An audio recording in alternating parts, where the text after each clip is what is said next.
पहाड़ों के दरमियान एक छोटा सा गांव आबाद था जिसका नाम सायापुर था। ये गांव दुनिया से तकरीबन कटा हुआ था।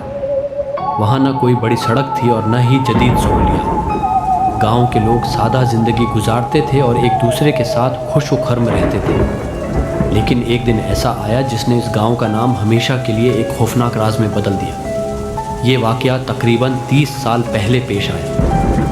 एक सुबह करीबी कस्बे के चंद ताजिर हसब मामूल गांव पहुंचे ताकि दूध और अनाज खरीद सके। मगर जैसे ही वो गांव में दाखिल हुए, इन्हें अजीब खामोशी महसूस हुई। कोई बच्चा खेलता नज़र नहीं आया, कोई औरत कन्वे पर पानी भरती दिखाई नहीं दी, कोई किसान खेतों में मौजूद नहीं था।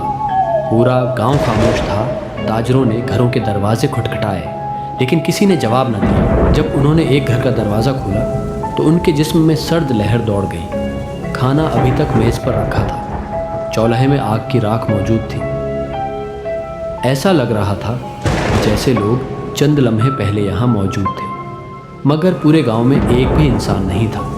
पुलिस को इत्तला दी गई, तहकीकात शुरू हुई, हर घर की तलाशी ली गई, जंगल छाना गया, करीबी दरिया में तलाश की गई। मगर गांव के 127 अफराद का कोई सुराग न मिला।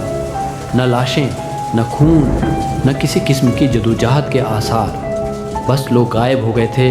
चंद माह बाद हुकूमत ने गांव को ख़तरनाक करार देकर बंद कर दिया। वक़्त गुज़रता गया, लोग इस वाक़ये को भूलने लगे। लेकिन मकामी लोगों के मुताबिक रात के वक्त अब भी उस गांव से अजीब आवाज़ें आती थीं।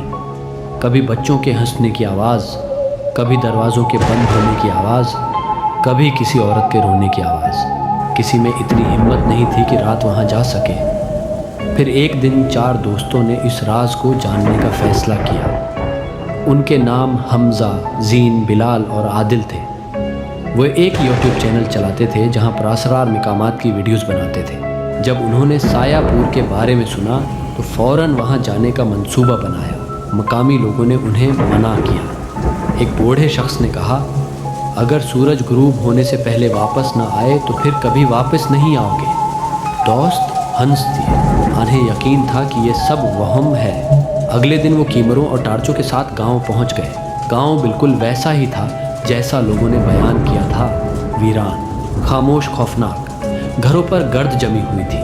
दरख्तों ने रास्तों को ढांप लिया था। हर तरफ सन्नाटा था। बिलाल ने मजाक में कि यहाँ तो भूत भी अकेले होने से डरते होंगे।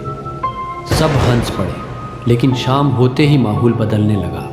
हवा तेज़ हो गई, दरख्त अजीब अंदाज में हिलने लगे, कीमरों में बार बार खराबी आने लगी। ज़ीन ने एक घर में पुरानी डायरी दरियाफ़त की। डायरी गांव के एक उस्ताद की थी। आज के आखिरी सफ़हात में खौफनाक बातें लिखी थी। रात को जंगल से अजीब रोशनियां नज़र आती हैं। कई लोगों ने नामालूम साए देखे हैं। बच्चे रात को एक ही ख्वाब देख रहे हैं। वो कहते हैं कि कोई उन्हें बुलाता है। डायरी के आखिरी सफ़े पर सिर्फ एक जुमला लिखा था, कुल रात वो आ जाएंगे। इसके बाद डायरी ख़त्म हो जाती थी। रात हो चुकी थी। दोस्तों ने एक खाली घर में क़याम का फ़ैसला किया। रात तकरीबन 12 बजे आदिल की आंख खुली। उसने बाहर किसी के चलने की आवाज़ सुनी। वो खिड़की के पास गया। बाहर अंधेरे में कई इंसानी साए खड़े थे। आदिल ने फ़ौरन बाकी दोस्तों को जगाया। सब ने बाहर देखा, मगर वहाँ कोई नहीं था। उन्होंने सोचा शायद वहाँ होगा। लेकिन चंद मिनट बाद दरवाजे पर दस्तक हुई। ठक ठक ठक। बिलाल ने दरवाज़ा खोला। बाहर कोई नहीं था। ज़मीन पर सिर्फ एक पुरानी तस्वीर पड़ी थी। तस्वीर देखकर सबके चेहरे जर्द पड़ गए। तस्वीर में वो चारों दोस्त इसी घर के सामने खड़े थे। हालांकि ये तस्वीर कभी खींची ही नहीं गई थी। और सबसे खौफनाक बात, तस्वीर के पीछे दर्जनों साए खड़े थे। सुबह होने का इंतज़ार मुश्किल हो गया, लेकिन असल खौफ अभी बाकी था। रात 3 बजे अचानक पूरे गांव में घंटियों की आवाज़ गूंजने लगी। ऐसा लग रहा था जैसे तमाम घरों में एक साथ घंटियां बज रही हों। फिर उनके कैमरे खुद ब खुद ऑन हो गए। स्क्रीन पर एक धुंधला मंजर नज़र आया। गांव वैसा नहीं था जैसा अब था। वो आबाद था। लोग चल फिर रहे थे, बच्चे खेल रहे थे। मगर अचानक सब लोग एक ही समत देखने लगे, जंगल की तरफ। फिर एक अजीब सफ़ेद रोशनी नमूदार हुई और चंद सेकंड में सब लोग गायब हो गए। मंजर ख़त्म हो गया। दोस्त खौफ से कांपने लगे। सुबह होते ही उन्होंने वहाँ से निकलने का फैसला किया, मगर जब वो अपनी गाड़ी के पास पहुँचे तो गाड़ी गायब थी। रास्ता भी बदल चुका था।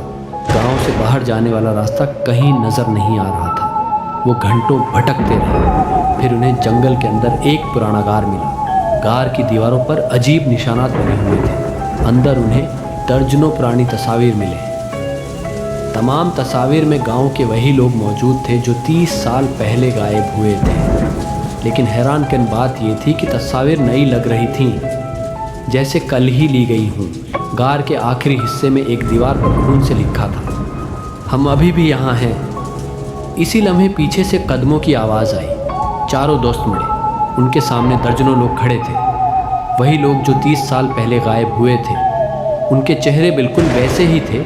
उनकी उम्र एक दिन भी नहीं बढ़ी थी और वो सब खामोशी से उन्हें घूर रहे थे। फिर एक साथ मुस्कुराने लगे। हमजा ने चीख मारी। सब भागने लगे। वो किसी तरह जंगल से निकलने में कामयाब हो गए। जब वो मरकज़ी सड़क पर पहुँचे तो उन्हें एहसास हुआ कि सिर्फ एक रात नहीं गुजरी थी, बल्कि 3 दिन गुजर चुके थे।